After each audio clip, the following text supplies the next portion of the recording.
Allah ajja kubuuza kumanya. Mbaka sallallahu alaihi wasallam yagamba lan tazalu alqadam yawma alqiyama, teri agenda kusesetula bigere bye okubijja mu bbaliro ku lunaku lw'enkomere hatta yusala an arba hisal, ensonga nnyanga zimaze kubuuzibwako. Naye wa dhakara minhum, nayogera muyo, wa an ilmihi madha amila bihi, bagenda kubuuza kumanya kuwa kukozesa ki. Naye wonooyagala obeere mumanyi tinange mbumanyi bwange njagala bankwateko mu kamera, wallahi kamera bajja zikwatamu, bajja kwogerako bakukaddase mu nsi otuuke mu maaso ga Allah nga tewali mumanyi anoonya yabtaguna fadla min Allah, ng'onoonyaamu mpeera mu maaso ga Allah. Abantu bajja kuwa ettutumu bakwogereko mu nsi yonna, era obeere nga masha Allah, ng'era mu darusi yonna gy'ogenda etaliimu sheekhe fulani, ya darusi nawe teyanyumye, sekatayibu teyabaddeyo. Waki tewanoonya ilimu eyo, tewanoonya genda kusomesa abantu ng'obasomesa ngo yabtaguna fadla min Allah, ng'onoonya bulungi mu maaso ga Allah. Wanoonyangamu kulabika nti abantu bakuwa ekitiibwa, era ekitiibwa bakikuwa, Allah ajja kugamba ekitiibwa abantu bakikuwa, naye tewasoma ilimu ng'ogijja ku lwange, nabwe kityo abantu ekitiibwa bakikuwa, naye ekkubo lyo wa masiratuhu ila nnar, tambula ng'ogenda mu muliro. Al-ikhlas, Allah tabaraka wa ta'ala kyagamba nti wama umiru illa an ya'budu Allah, siinayo kye nabalagira okujjako okusinza Allah mukhlisan, ikhlas. Ng'omulimu gw'ogenda okukola gwatudde wano ogw'okunoonya ilimun, oginoonya ku lwa Allah, ekutaase mu kaburi muli, ekutaase ku yawma al-qiyama, ekutaase ebibonerezo bya Allah. Era kyokuva olabanga maadaama ebbanga omuntu lyamala ng'akyali mu haramun mufawahishan, aba akyali tannaba kubaako na ilimu gyakoze eki. Lwaki? Nti omuntu buli wajooga Allah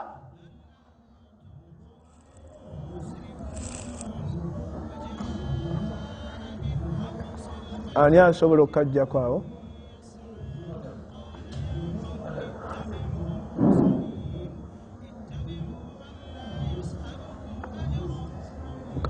Kaposing emuko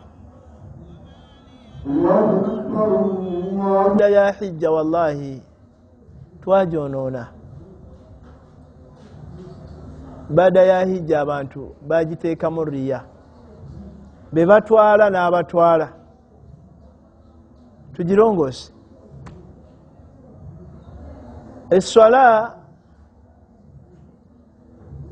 ebuzibu bwayo busobola okubeera mufe oluusi abasaaza n'abasomesa oba oluusi ejjuma, nga waali agadde nnyo osomesa ejjuma, abantu buli ava mu jjuma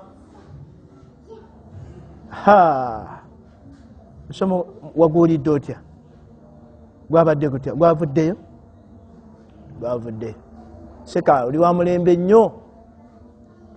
Asaazizza wano mu mwezi ogwa Ramadhaani tarawih, Allah seka nze nagamba wemba nkutte mu bantu ettarawiya tegaana. Ekyokubiri, nze kati omutindo gwendiko ogwa Kulaani nze baa tebampa kakadde kamu n'ekitundu, nze gye muzikiti si kyagigendamu. Eyo n'embeera ikhlas, alina we yali asoma Qur'ani, alina kye yali anoonya. Ofuna, naye singa yali asoma Qur'ani ng'ajagala gifunamu mpeera, ebirungi bimugoba bugobi, bimugoberera bugoberezi. Woba obadde oyagala kusomesa abantu, buli kimu kijja buzzi. Ofuna bulungi, kijja buzzi. Nga mulaba obwakabaka bakulonda bulonzi, so tobwesimbawo. Obwakabaka sirabangawo yali yeesimbyewo ku bwakabaka. Abalangira be bateesa ne bagamba oyo tumuwe bwannamulondo. n'ebirala bwe bitono we byalize ku basiraamu. Naye olwaleero twatuuka ku bukulembeze, twatuuka kulabika nga obukulembeze bwaki kulembeze n'otandika bulungi obukulimu wallahi bakulonde. Eyo ensonga ya ikhlaasu nnene wekuba kujoogerako nga ku paati ndala Allah alituwa obudde tulijoogerako. Ensonga eddako al-ilmu, okubeera nga okolera ku kumanya, al-ilmu wa bu'da anil ma'asi, okubeera nti okolera ku kumanya kikwewazise okugwa mu mazambi ne mbwononefu. Nabwe kito ti abantu abasinga obungi mwayiga motene egamba nti amanye ebitono bajja mubuuza biki, n'amanye ebingi bagenda mubuuza biki. Era kyovola banze kyovola banobwa Sekazi saagala busoma n'asooka akujuliza Sekagundi nga bwakola kino, Sekagundi bwakola kiri, Sekagundi oyo n'agenda. Ensonga eddako atawaadhi, okubeera ng'oli mwetoowaze, gwasomesa naawe gwe basomesa. Nojjawo amampaati. Abantu balina kiburu, balina amampaati, balina olugezigezi, balina takabburu, balina essimbo, n'ebirala. Mu kutuula wansi awo naffe abasomesa, musomesa omu yagendako ku muzikiti n'asomesa, ne bamuwa transport tebwalimu kapapula. N'abagamba abasiraamu nammwe mbeeremu ku nsonyi, kanzu ya seeka ebeeramu ete ebinusu. Ebinusu yabizira, teyateekamu binusu mu nsawo. Yazira ebinusu ezo ziraga okwo kulaga bwetoowaze. Abasiraamu ze basobodde transport balabyenga mu butuufu okozeseza amafuta, taddeyo obudde z'okubasomesa nga mu butuufu bateekwa okuwaayo akalungi. Omubaka sallallahu alaihi wasallam yagamba ni sanaa maarufa, muntu ayinako abakoleddeyo akalungi fakafiuhu, mumwebazangako. Nga basheekh barakallahu fikum, mu kiseera ekyo ezzike teribaddeyo, oba ekinyanya tekiriiwo, si kyekiddako, oba akabbulu ak'omutwalo tekakola ki, akagurini tekakola ki, tekaliiwo, akaki n'akalala akabbulu aka2,000 tekakola ki, n'ekisanja kino eky'olukumi nakyo tekiriiwo. Basobodde kufuna biki, binusunusu, ng'ozigaana. Eyo takabburu. Kyekiringa bwe banaakuyita gundi jani tugende nkyalireko ewange, ate ng'akulabye agenza okugamba nkyalirako ewuwe, olyeko naye ekyemisana nga wagenza okutunuulira bwoti nga mbutuufu oli muyala. Agamba Seka sinaagendaga nga nkwegayiridde jani tugende paka bw'otuuka n'omugirayo kyabadde akwesi badde nsaba ojje tugende tulye ffenna ku kyemisana. Seka nzikuse kwegayiridde bambi, Seka nzikuse. Ne wayitawo ennaku bagenda okuwulira nti gundi ali embeera gy'alimu nzibu nnyo, alusa zattuse. Mu bantu abatagenda kuyingira jjana wadde okuwulira olusu lwalwo, al-a'ilu mustakbar, yemwava ayeekuluntaza. Ebbanga ly'omala nga weekuluntaza, la yukallimuhumu llahu yauma alkiyama, togenda kwogerezeganya ne Allah yauma alkiyama. Ebbanga ly'omala alfaqir, omusajja nga mwavu, almustakbar, ng'oyina takabburu. Omulimu gwe bakuyitidde onfuna bulungi, eyinza okubeera nga mu butuufu ddiirwe ezze nga yakusima kinnya kikaabuyonjo, nga buli fuuti bagigabako siringi emitwalo ebiri oba esatu. Naye omusajja agenza okulaba nga amaanyi onyina n'agamba waayi kambaluguzeeko gunikwata jangu, wano wabaddewo kaddiiru keyo kati wali baddewo kakola. Gaani gwe bawa ogw'okusima ebinnya, agenda ayita abazayire, nze agenza okulaba nga ndi muzayire. Sekeja emirimu geregibwa abazayire, abukedde enkya ku makya bakusiŋŋaanye ku kkubo bakutaddeko emiguwa, ate kikya nti yasitudde emmere y'abantu ku kyoto. Weekuluntazizza, oba si kyekyo mukazi wo n'abaana be batawaanya abantu ku kyalo, kana kasitudde wali emmere amenvu g'abantu kabatute kabalagala kamukuttemu kanoonya ekyokulya gwe keetaasiza tekalaba taata ali mbuliri yeebase. Ensonga y'okwetowaza manya ey'okwetowaza nkulu nnyo. Ensonga eddako eyokusatu oba eyokuna atawkiru lulama wa majalisi lilmi okuwaaga abamanyi ebitiibwa.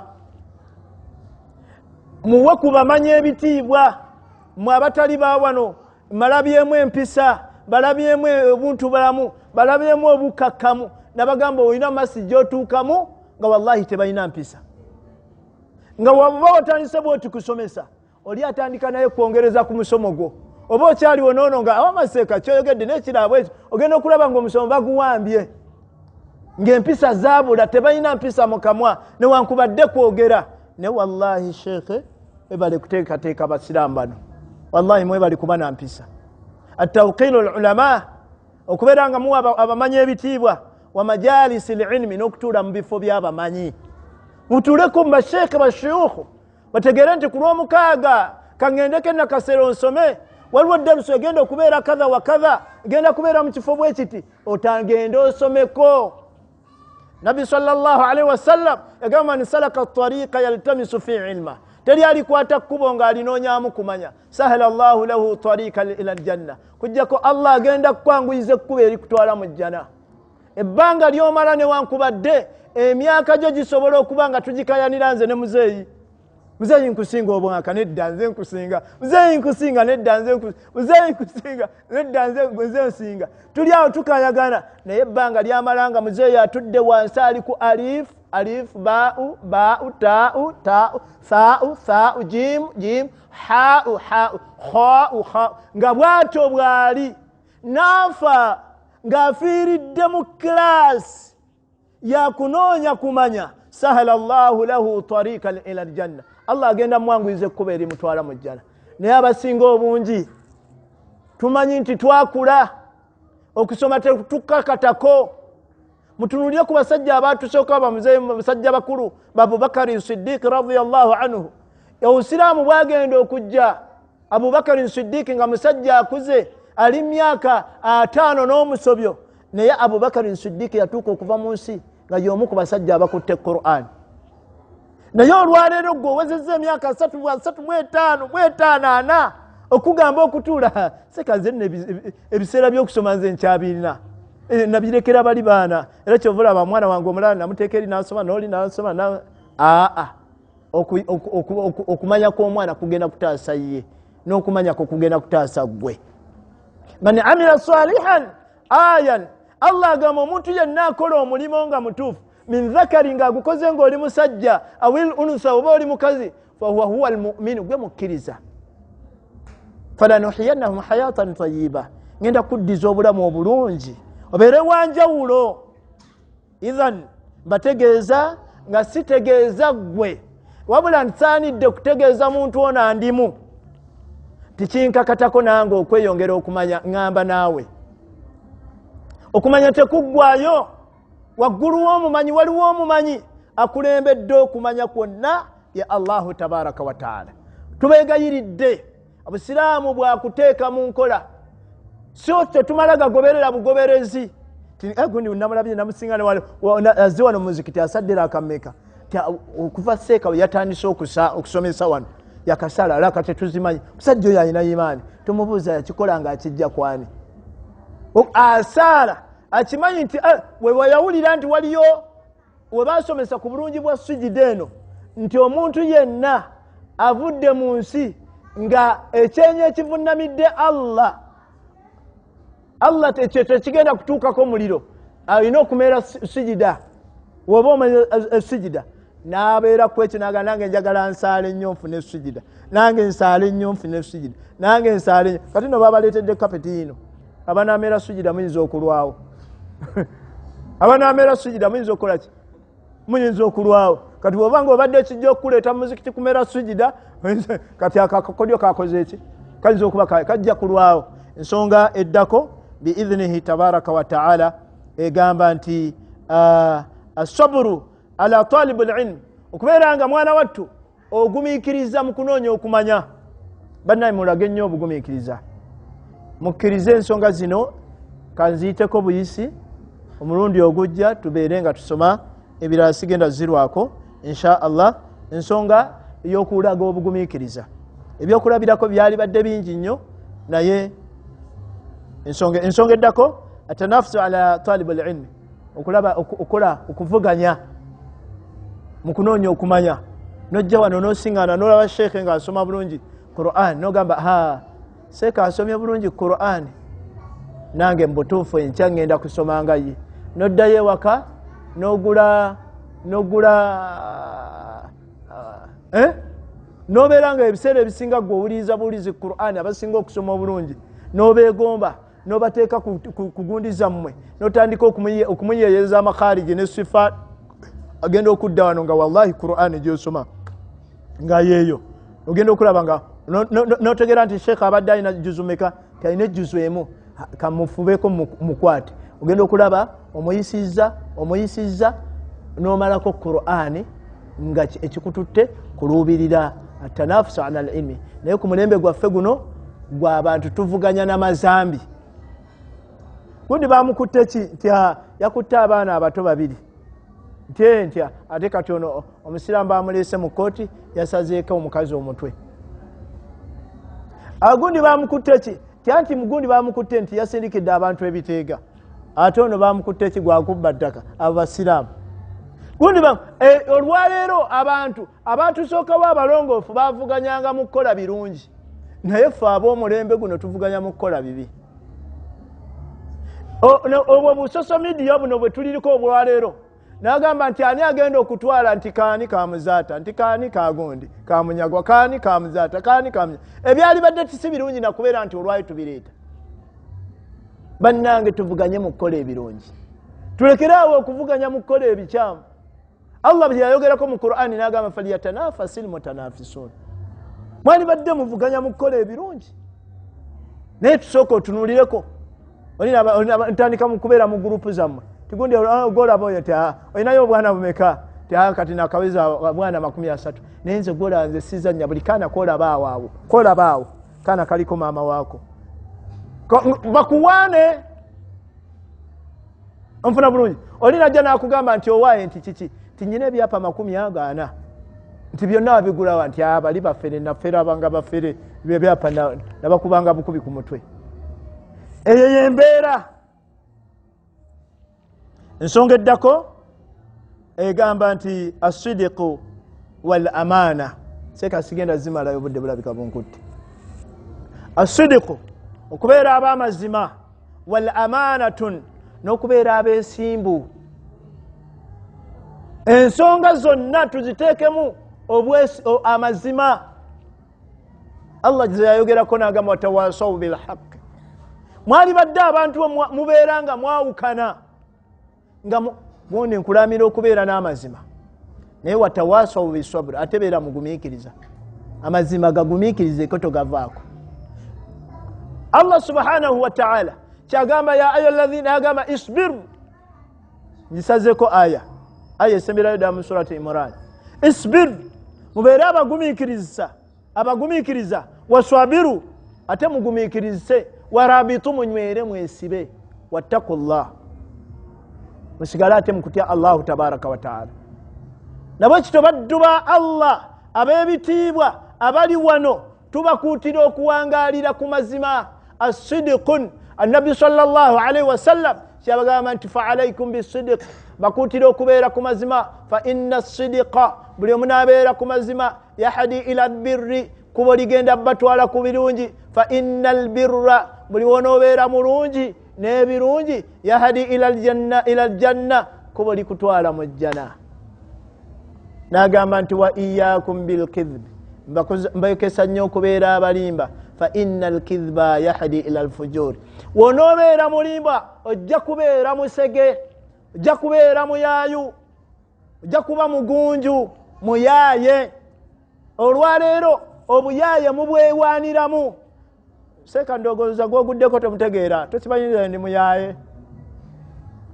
Gwosanze ogudde mu mbi zange, nze ndi muyaaye. Wallahi wewaanira mu buyaaye. lwaki nti wamanyira kubeera mulimba. Fa innal fujuri yahdi ila nnar, obwononefu obusege bugenda kukutwala mu muliro. Ya jamaata alkhair, baganda bange mwenna abalungi abakuŋŋaanye wano, mbakuutira nga mwagala okubeera abamanyi b'ensi eno. Naawe tuula wansi. Omusajja kwe tubadde tulaba akyaliko Yeseeke Buyondo, tuzze Kampala kuno tumusanze Nakasero, nakakati olwali akyaliko Buyondo, myaka gya 90 from 90s ali Nakasero awo. Buyondo gwe mulaba oyo, masha Allah, nfuna bulungi. Basheekhe be tuzze tukula nabo, Allah yabatwala. Basheekhe Abdul Karim Sentamu abatutte. Kati emiti emito gijja, era mujja kulaba abaana abato nga bajja nga basomesa, masha Allah, mbasiŋŋaane nga baana bavunaanyizibwa.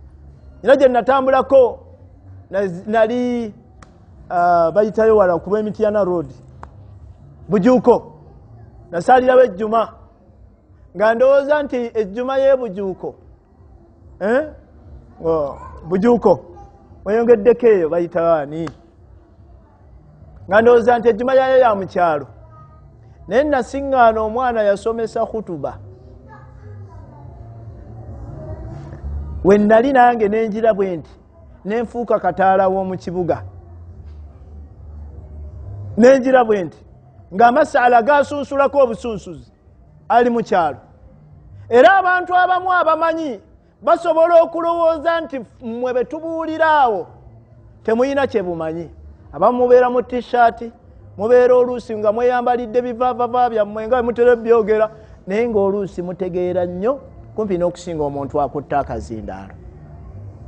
Tubasaba erimu yammwe tugiteekemu okujagazisa abantu, musomese abantu. Abantu bajja kuvaayo, obusiraamu bujja kuvaayo biidhinihi tabaraka wa taala. Zibadde ensonga 10 zibadde ensonga 13, naye njogeddeko ensonga mwana wattu zibadde ensonga 7, kiba kitegeeza wasigadde ensonga 6. Insha Allah nsaba Allah jalla jalaaluhu akkirize biidhinihi tabaraka wa taala.